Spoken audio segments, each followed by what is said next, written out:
Hello there, I'm Eric Vrano. You may know me from tipsquirrel.com and from all other places, really. Now, this is a brand new show that we started a little while ago, and you may remember that we invited Tiggs Rice to come and join us to have a chat about all things non-work related. We didn't really manage it, but we tried.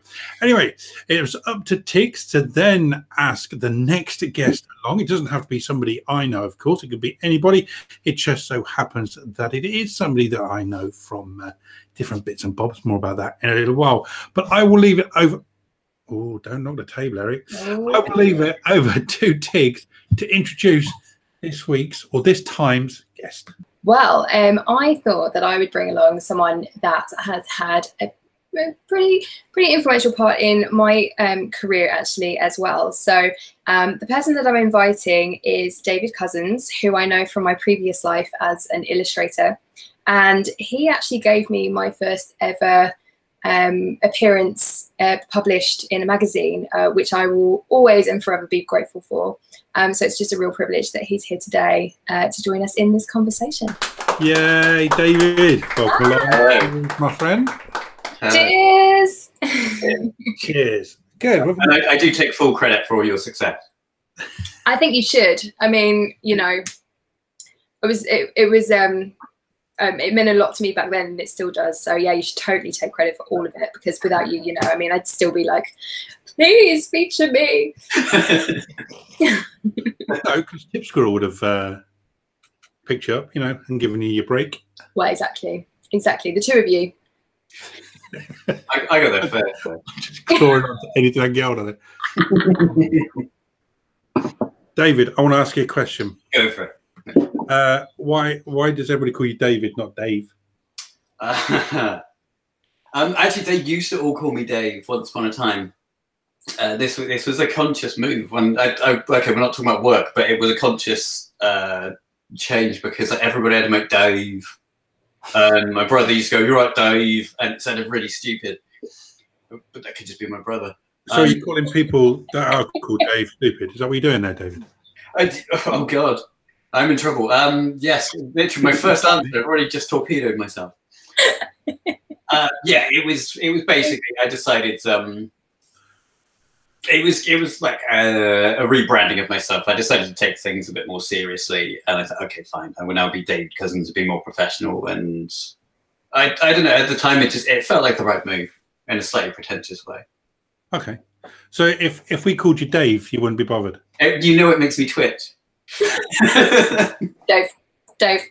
It is literally my dad. My dad, a few of my friends from my 20s. So I've got to ask, where's the twitch? It's just here. It's just hidden by my glasses.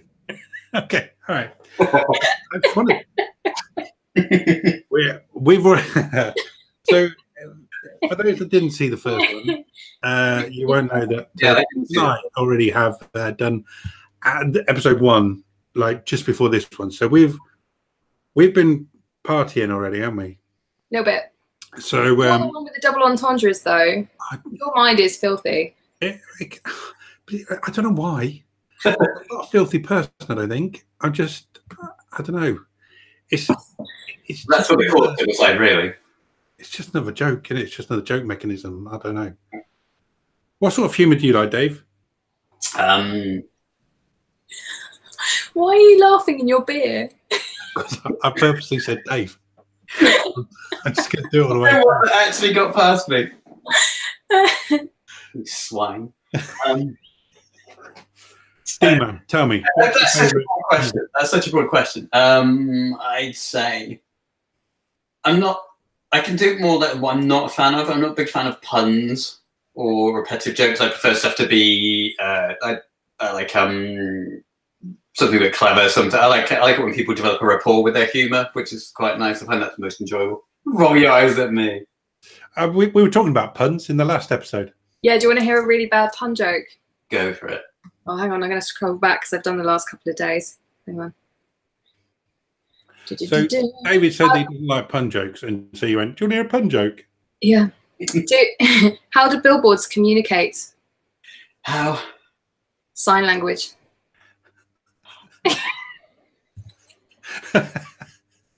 Do you know what? Yeah, This is going to run through the entire series. I'm going to have a drink. Should catch up, Dave. Stop it. So how did you and Tiggs meet? Twitter. Yeah, it's Twitter, wasn't it? That's all we've Yeah. In Although the days of Twitter. We started, there was a few of us that used to speak on Twitter it was about 2008, 2009, wasn't it? And there was two of us. There was Ian Sayers and Rachel Richilli, and Chris Dowson as well. Mm-hmm. I think it was most of us anyway. There might have been a couple more. You've left somebody out now. They're just horrified. Sorry? I said you've left somebody out now, and they're just I horrified. probably have, yeah. And the entirety of Twitter that were around in 2008. And yeah, there was just a group of us that used to chat every day. Although I don't think we met until much later. No, it was ages before we met. It was something. Did we meet? Were you there at the Brick Lane Illustrators meetup? Was it then? It was some kind of meetup. It was something I think Adobe related, but it was a good long time. It was years before we met. Or was it? Had we met before you did the Adobe? Stay tuned, everybody. This is going to get really interesting any second now. Hang in there. Well, you did the Adobe talk, didn't you? You were. But I thought we met before that. In person. Was that the first time you guys met when David did his talk? Maybe. It could be. It could be. I mean, we've been talking like online for years, and it had been years and years. But yeah, we've missed each other a lot of times. It's like I remember, Tiggs, you were doing a gallery once. Yeah. And I missed that by about 20 minutes because I was with Steve Anthony. Yeah. Author Steve Anthony, and we took a wrong turn somewhere and ended up going way down the motorway. Me and him have a lot of really bad luck getting to places on time when we travel together. You know what? You should just not travel with him anymore. That's the only way. I think that's the answer. Okay, I'm going to move this on because riveting as that conversation was, I want to. You're just jealous you went there. I'm a little bit. Let's talk about something I know something about. David,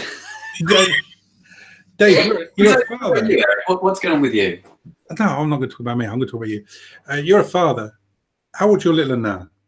I have my youngest is 6, and my eldest turns 8 in 3 days' time. See, that's crazy because I must have been around then during your we were great friends on Twitter time because I remember you having your first. Me too. Yeah. That doesn't seem that long ago, really. I try to repress it now, but I'm glad you can. Now, your lovely missus, she was, or she is an illustrator as well. Yes, true. Yeah, but she was social, but now she's not anymore. Why is that? She's not particularly social. Is she still illustrating? Because you both worked together for a long time, didn't you? Yeah, she does much less now, like since the kids. Yeah.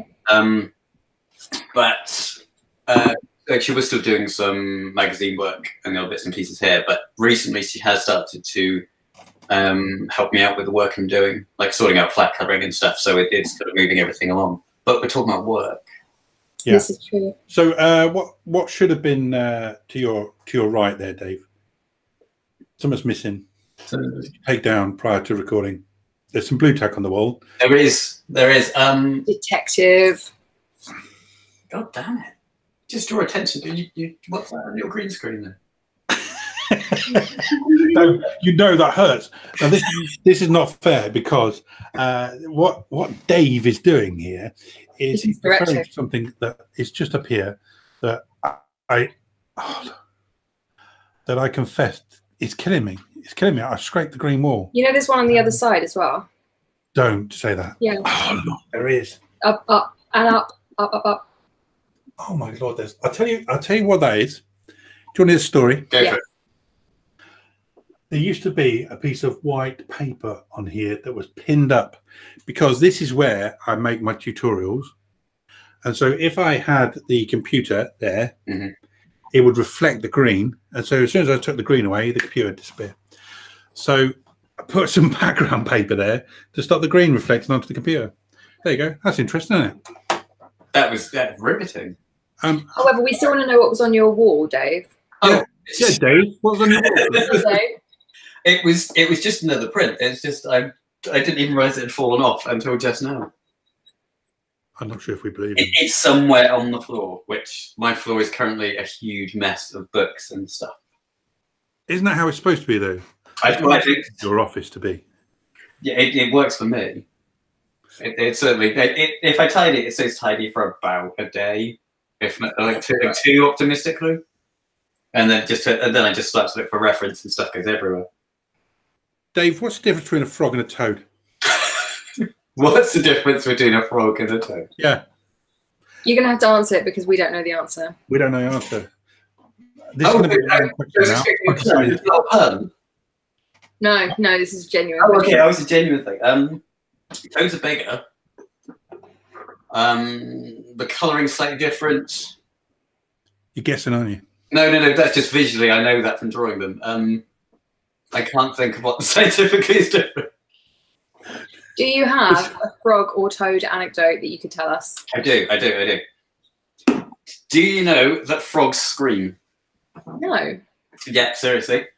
One day I was out moving the recycling in my old house, and I kind of saw something move underneath the recycling, and so I moved, and there was this very, very, very high pitch, like suddenly I was like, oh my god! And I jumped up and made a very similar noise. And it turns out that frogs, when you touch them, are really squidgy and they scream.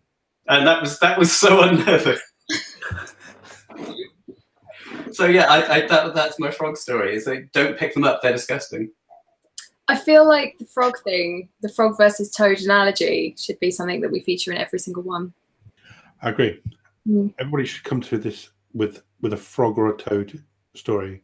In fact, I haven't got one. Oh, I might have done. I think it needs to be the criteria of who David, Mr. David Cousins, uses as his pick for the next person. Frog. Yeah, you've got. They can't join us unless they've got a frog or a toad analogy. Right. Okay. I'll check that with people before I invite anyone. What's somebody that studies frogs and toads called? I suppose that'd be a reptile person, would it? No, they're amphibians. A frogologist. A frogologist. Perfect.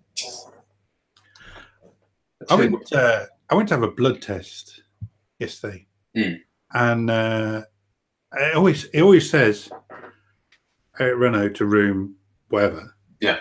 It said Eric Renaud to the phlebotomist room. Phlebotomist. I'd never heard this word before until yesterday. Bloods, right? Yeah, phlebotomist. Yeah. I don't know that word. It's a bit of a weird word, isn't it? Does the software that announce? I'm assuming it's not a person that's calling you to it. It's like it's an automated system. Yeah. Does it pronounce everybody's name correctly? No. How does it say yours? Reno. Okay, Tiggs? Mine doesn't. Mine's not that advanced. Mine just goes ding ding, and then it comes up with your name. Okay. Yeah. I get could Mr. David Cowsends. To be fair, your name does not say Cousins, does it? No, it doesn't. It's a huge problem. I just want to say I've got huge issues with your name. Full stop. I think that's what we're learning here. It's suddenly changing the I in Cousins to an E. It just throws everybody, and they look at it, and they stumble, and they stutter, and they change, and yeah, it's more recently people are getting it right, but for at least the first 20 years of my life, I heard every single variation you can imagine other than my name. What's the best variation you've heard? Oh God. Well, one sounds a bit rude, so I'm not going to say that one, but that one came up a few times. You should definitely say that one. Absolutely not. No, I do have lots of friends and people who I work with occasionally, like will call me Croissant instead of. Oh. So that happens lots of time. You should never show me a weakness, Dave. I think Croissant should be. You could rock that, I reckon. Dave Croissant. No, it's a bit heavy carbs. I'm going to do it every time now. Dave Quackle. Are you rocking a beard now, mate, as well? What's that all about? It's just every 3 days it happens. Why every 3? I feel like you're on a very strict rotation of beard. Oh no! This is just the speed it grows at. It's like you ever seen that episode of The Simpsons where Homer shaves and he goes smooth as a baby's bum, and then turns around and goes, it just does that. I vaguely remember that one. Yeah, So I will shave even when it's freshly shaved. It's all like my skin becomes blue, right? And then hang on, my phone's good. There we go. Yeah, and my stubble just grows really, really quickly all the time. If I've got a deadline, it does go into a full beard because I just forget to shave for a couple of days, and then it's I mean, yeah, I have the same issue. Ah, dear. You have problems with your beard. Yeah. So, don't concentrate. Was that the noise of beer open? Cool. Dave, how does an illustrator make their money? I know that sounds like a really stupid question. It probably is. But is there enough work for all the illustrators to make money? Well, obviously you make good money. I suppose so. Yeah, it's good. I mean, it's one of those things that it feels sometimes feast or famine, depending on how well you're doing at promoting yourself. But there's certainly work out there. Yeah, it's I think if you do the work well enough and you're nice enough, I think that's kind of what you need to carry on. So what is a usual job for you then? God, do you know what? It varies. Right now, I'm adapting a screenplay. I'm designing a wine label. I'm doing some stuff for an archaeological website. Excuse me, a comic. Something else I'm forgetting right now, and that's just this week. Nice. So it can be quite varied, but then that's kind of what I like about it. And I like having a thing of like, I don't know what we're going to be doing from one week to the next. Do you think idiots like me don't appreciate how busy you are? Because to idiots like me, you just spend your day colouring in. But that's not always untrue. Ironically, coming from an illustrator background, I can say that there are weeks where that's literally all you do. Nice. Yeah, I mean, I've been like scribbling loads of stuff today. I've been doing. I've drawn a thing of some comic book characters in hell for a magazine. Drawn this murderous elephant snorting cocaine. All kinds of weird stuff today. No, you're going to say that. So it's predictable. We're going to move away from work now.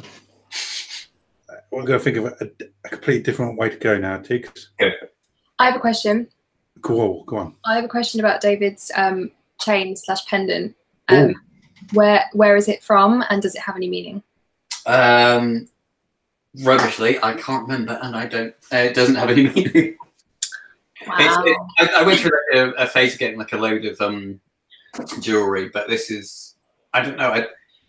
Lots of men's jewelry hangs down really like low, like down there, which I kind of like it around about where it is. And I said it's really nice leather choke. This is really dull. Sorry, this is. No, you should. It has no meaning. Let's move on. What's the coolest thing you've got in your room right now? My work-related, my Cintiq. But I've got loads of toys. We need to see one, if it's appropriate. Yeah, nothing that buzzes. Okay, give me like a cartoon property from 1980s onwards. Oh. Name a cartoon. Rick and Morty. We spoke about Rick and Morty just a minute ago, didn't we? Yeah. I've got Rick and Morty stuff downstairs. I don't have anything in the office right now. Okay. Do you have any minions? No. You're not good at this right now, are you? No. Give us some ballparks we can choose Dave from. picked himself up and he's falling flat. I know. Yeah, just a minute. I've got Marvel stuff. I've got Wonder Woman.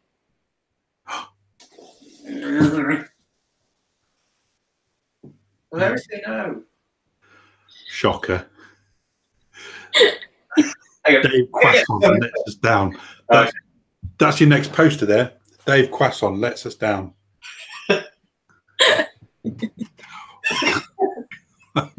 What's going on? Have you got an R2D2 timer? What's that? You're gonna have to speak so we can see it. That's quite good. This is from Japan. This is like a Reveltech Megatron, which is like a kind of superposable one. Are you a nerd, Dave? I absolutely.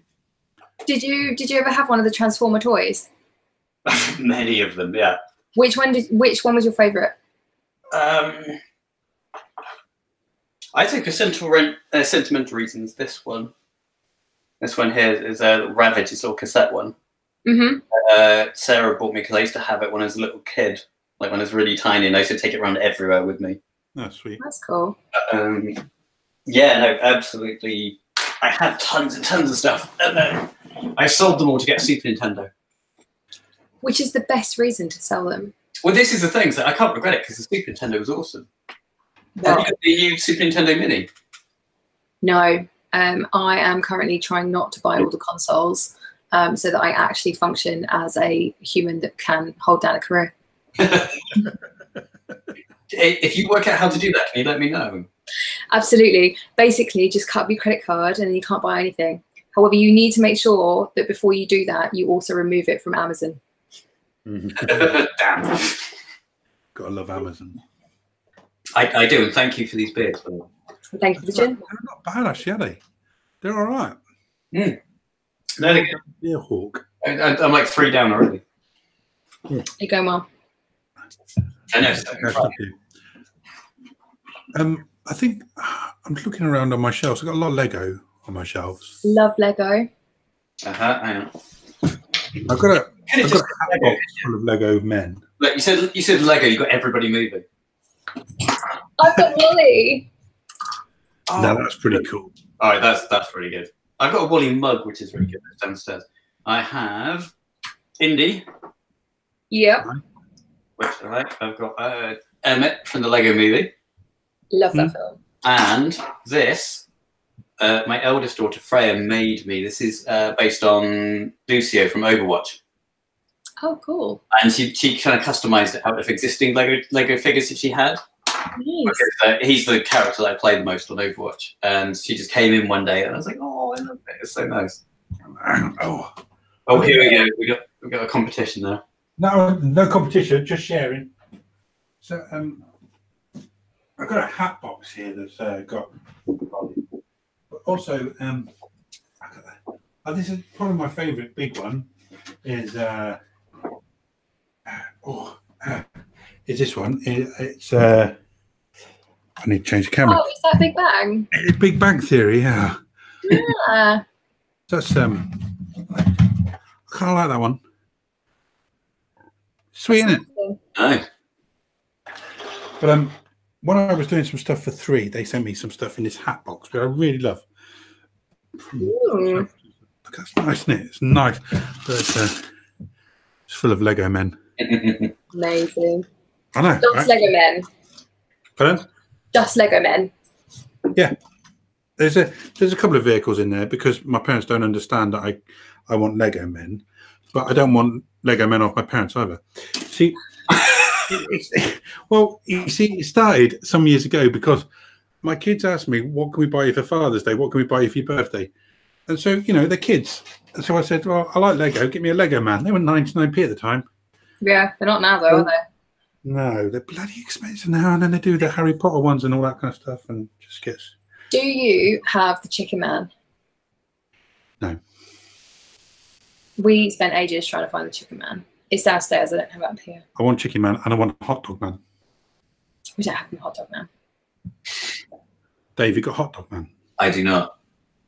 Okay, we'll put a plea out for 3 hot dog men, please. 3 hot dog men and 2 chicken men, please. Thank Done. You. I like Lego Masters. You watch Lego Masters on TV? When one of the aborted times Tiggs and I were going to meet, for some reason, I've got a memory. You were supposed to get me a Lego Indiana Jones whip. I was. Yeah. I owe you a Lego. It's Lego really randomly just come into my memory. Yeah, because this little guy, he was like a key ring, and he didn't come with a whip. And they were giving him away at some special event or something strange. And it's something that you ended up going to. And I think, oh man, I've not followed through on that promise, have I? No, I now feel betrayed. If I ever come across one, I will certainly let you know.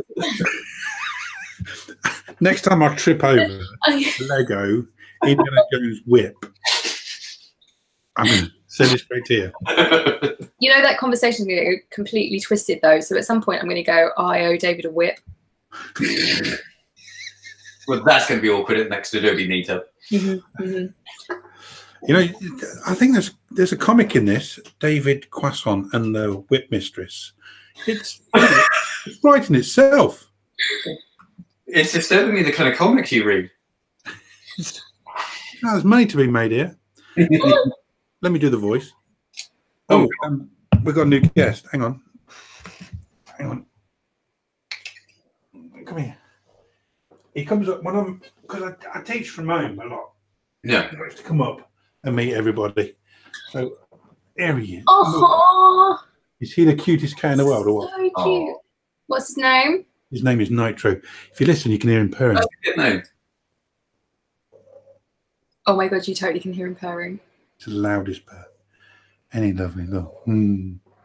But don't you hate it when people just treat their animals like they're babies?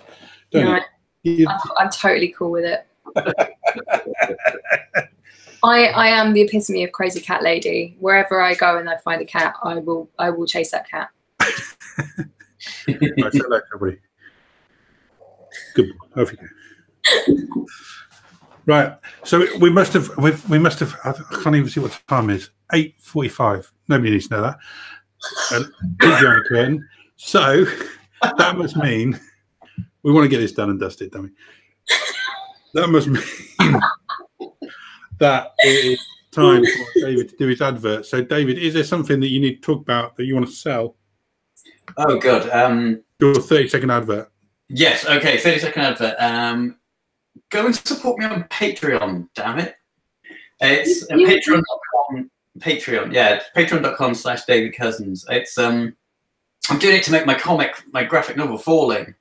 And it's the only way that I can do it is I just need some damn money towards it, which I've got a small number of people who are giving some money towards it, which is great. And so tell me about the comic, Dave. The comic, it's like a fantasy, kind of slight sci-fi, mostly fantasy-based comic about a girl who has no memory and she wakes up literally falling through the sky. Actually, you can see it there. You've got it behind you. There you go. Let me switch to my camera. There you go. So this is the one here.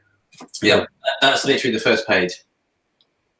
And you literally, that's the first few pages there, the top row. And you literally follow her story as she wakes up and then there's a huge magical explosion. And then you try to work out, as you follow her, as she goes on like a big adventure to find out who she was.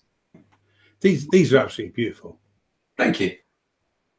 How far through the comic are you? Plot-wise, I'm really far down.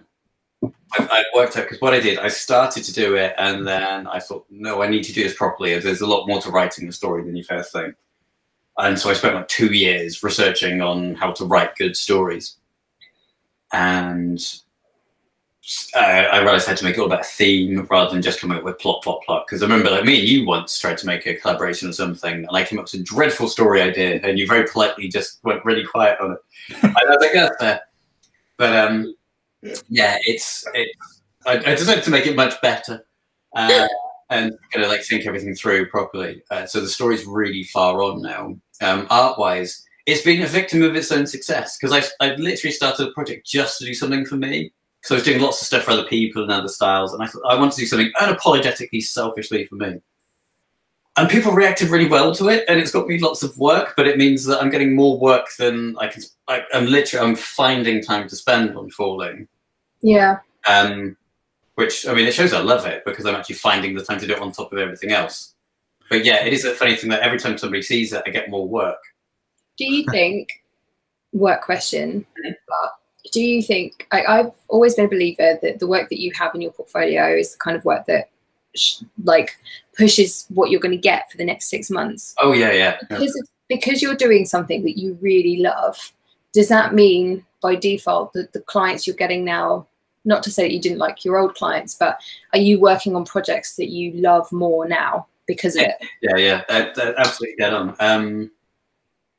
Yeah, it's been definitely a case of there's been like a shift more towards like the screenplay that I'm adapting for a guy in LA is he wants like a full comic treatment of the thing.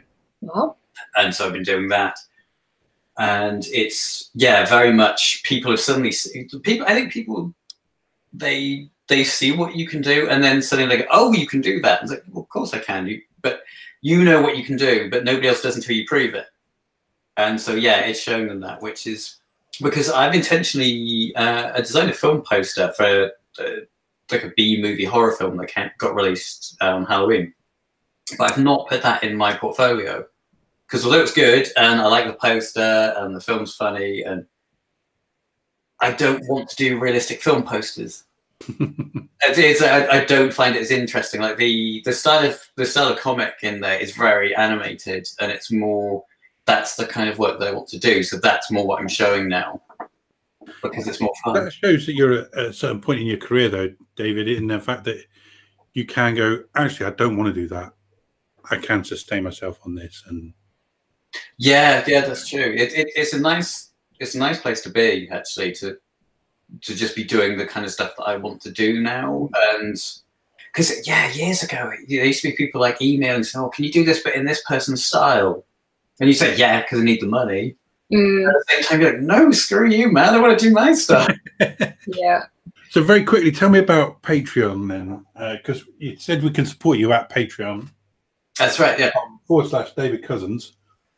Spelled wrong, but yeah, spell it wrong and you'll get there. What is Patreon? Patreon is basically kind of people normally describe it as like an online tip jar. You know, like a Kickstarter is very goal-based. Like you say, okay, I'm looking for a target. This is it. Here's the product. Whereas Patreon is more. It's like being a patron of the arts. So like you're kind of paying somebody some amount a month. I mean, it doesn't have to be much at all. I'm quite happy when somebody just like pays $1 a month and that like ticks over. And it's to keep, for this instance, it's to keep me drawing Falling and to give me the time to justify saying, okay, I'm spending some of my time to work on this because people are paying money to help me make it. Mm. Yeah. There are occasionally, like, you can have rewards for people. Like I've drawn some original art based on 2 of the characters that were in there. Certain people are going to be, sorry, the beard's really getting to me now. Some people are going to be drawn into the comic. Like in background characters and stuff, and or like little kind of cameos and things as a thank you. But yeah, it's kind of like an ongoing way to say, like, I like what you're doing. Here's a few pound every month. Like, keep doing it. That's cool. That's cool. Yeah. I should look into it. It's definitely worth looking into. I don't have one myself, but I've got quite a few friends who have amazing ones that I'm sort of looking into it as well. I think it's, for creatives, I think it's a really great platform to be looking into. It's a nice thing, I think, particularly if you've got a project which isn't necessarily at the point of self-sustaining. Yep. Because I mean this, I'm about 12, 13 pages into it now. Yeah. Like I've written loads of it, but it takes the time to draw it. And so right now I have nothing to actually sell. But a few people have just taken on the idea of it and said, "Yeah, okay, I'm going to support you and help with that." That's always really nice. Excellent, good stuff. David, if there's one question you could ask Tiggs, what would it be? Where's my Indiana Jones whip? Yeah, man, God, I'm really sorry. I have the worst memory. You owe me it's on its way. It may be another 10 years, but it's on its way. Right. So we're going to wrap it up. We've spoken about work way too much. That's not what this was about. But thank you very much. It was nice. It was a good chat. I may be drunk. So you enjoyed it more than now you've had a bit of alcohol. Have you got somebody in mind for the next one? I don't. I don't. Yeah, I was actually going to discuss this with you, so I wasn't sure. You need to think about it. I do. It could be anybody. It doesn't have to be within our field. It could be anybody. So that's going to be interesting. So you can't even tell us. You can't even hint who the next guest is going to be. No, a hint would be nice even for me. Okay. So it's your responsibility now to find the next guest. This is, I did tell you early on that I am incredibly lazy. So, I start a website, I get people to write it. I start a podcast. I get other people to invite the guests. Do you know what I mean? It's, up here for the thinking. So it's up to you to find the next guest, and then we'll come up with a date. Hopefully then, just to explain it to the people at home, to the viewer, that Tiggs then can join that. David will definitely be here with his guest. Absolutely. Tiggs will also be invited if she's free. Then obviously, yeah, we would love to see you there, Tiggs. I'll be there. So next time there could be 4 of us in the room. I actually counted the boxes on the screen. There could be 4 of us at the next one. David, thank you very much. Thank you very much. Forevermore, you will be Dave Croissant to me. Absolutely. I expect nothing less. Good choice, Tiggs. He's all right, isn't he? Yeah, he's not a bad stick, is he? No, he's not a bad stick. He's too good looking for his age, though. Do you think? Look at that. Oh. It's the stubble. It's the stubble. He's totally got it down. Should be well past his prime by now. Right. I think technically I should. Dave, it's been a pleasure. Thank you. Tiggs, lovely to talk to you again. Hopefully we'll see you next time. Right, that's it, everybody. Thank you very much for joining us. Well done for sticking it out to the end, because they were not interested. Hey! I blame Dave. That's between me and the viewer. Nothing to do with you. We will see you next time, where we might be a little bit sober at the beginning. Thank you very much. Yeah. Bye, everyone. Bye. Bye. Bye.